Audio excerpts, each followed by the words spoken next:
la première question, c'est comment comptez-vous justement lutter contre...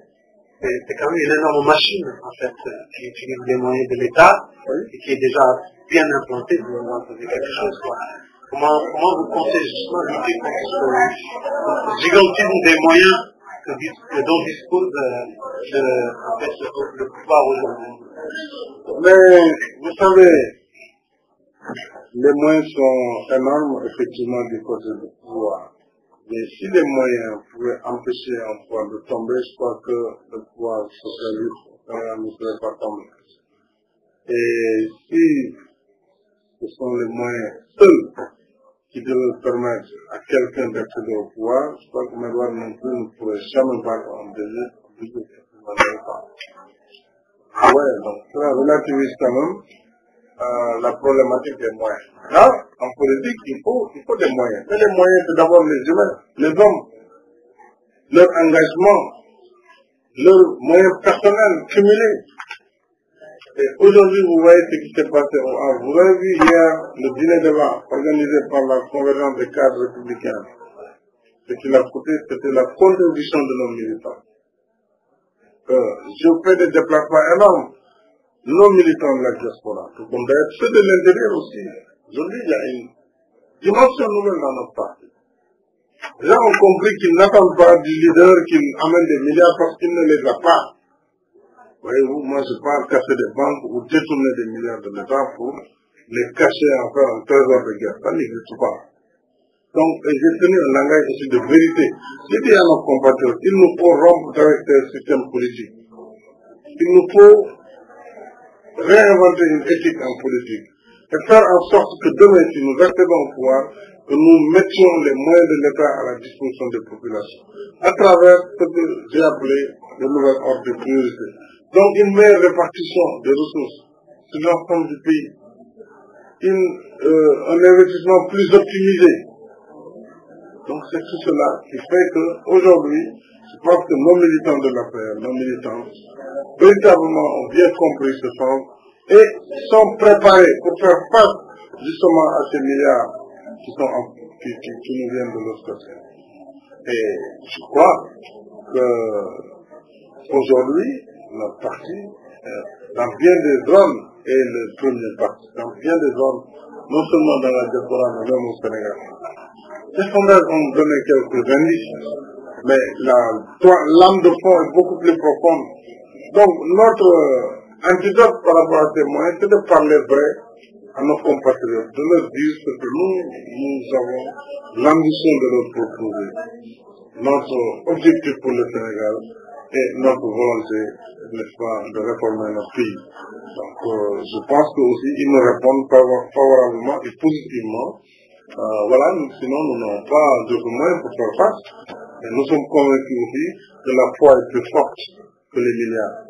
Et qu'avec la foi, nous pouvons effectivement les mettre hors d'état de nuire. Une dernière question pour moi. Bon, alors, l'un de vos fans, comme nous, on travaille dans les langues nationales, tout simplement parce qu'on pense que l'Afrique a besoin d'utiliser ses propres ressources. Et les langues, c'est la langue, c'est la ressource première. C'est pour ça qu'on travaille dessus. Aujourd'hui, nous sommes très avancés dans la communication du polar, nous sommes très avancés. En ce moment même, nous préparons même des logiciels en polar, etc. C'est-à-dire que les gens ne sont pas informés. Et donc, les pouvoirs aussi, si par exemple vous êtes élu président de la République du Sénégal, est-ce qu'il y a une politique au niveau des langues nationales, que ça soit vraiment utilisé du moment que on passe beaucoup trop de temps à apprendre des langues étrangères juste pour acquérir le savoir, alors qu'utiliser une langue qu'on connaît déjà, c'est beaucoup plus rapide. Dans ce sens-là, nous, qu'on travaille. Donc, avez-vous justement pensé est-ce que c'est vraiment un problème qui vous préoccupe et quelle est la politique que vous comptez mener? Quel est votre sentiment par rapport à tout ce travail que nous, on est en train de faire? Et sans l'appui des pouvoirs, nous ne pouvons arriver à rien du tout, puisque nous travaillons à 100% dans le bénévolat. Je crois que vous avez touché du doigt, en fait, le problème de l'importance de langue dans la vie des communautés. La langue, c'est le moyen de véhiculer la communication, les messages. Donc, de ce point de vue, nous devons, nous, en tout cas, valoriser nos langues nationales. Les valoriser, c'est les soutenir d'abord, c'est former les formateurs, les alphabétiseurs, c'est également mettre un programme de formation qui s'appuie sur les langues nationales à partir au moins du secondaire, pour qu'on puisse en faire une deuxième langue ou une troisième langue. Pousser les gens un peu à adopter au moins une langue nationale de leur choix.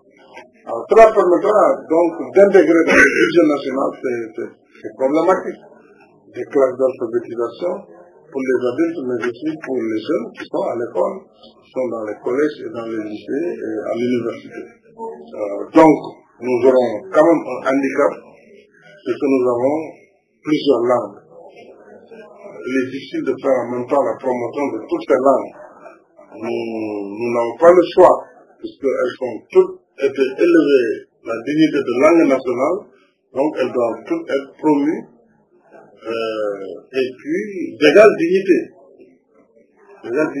Donc, reste que dans certains pays, j'ai vu l'expérience de la Malaisie, où la langue, le malais, disons, est une langue de synthèse qui a été adoptée par le pays et qui s'écrit d'ailleurs comme on le prononce, Sijada, écrit Sijada en lettres latines, et donc vraiment elle est devenue une langue très facile dans l'approche, dans l'écriture aussi, mais comme pratiquement toute la population parle la langue, le chinois, elle a eu une promotion plus rapide. Mais là, aujourd'hui, nous avons le plat, nous avons le wolof, le sérère, le manding, le baïno, etc., et d'autres langues.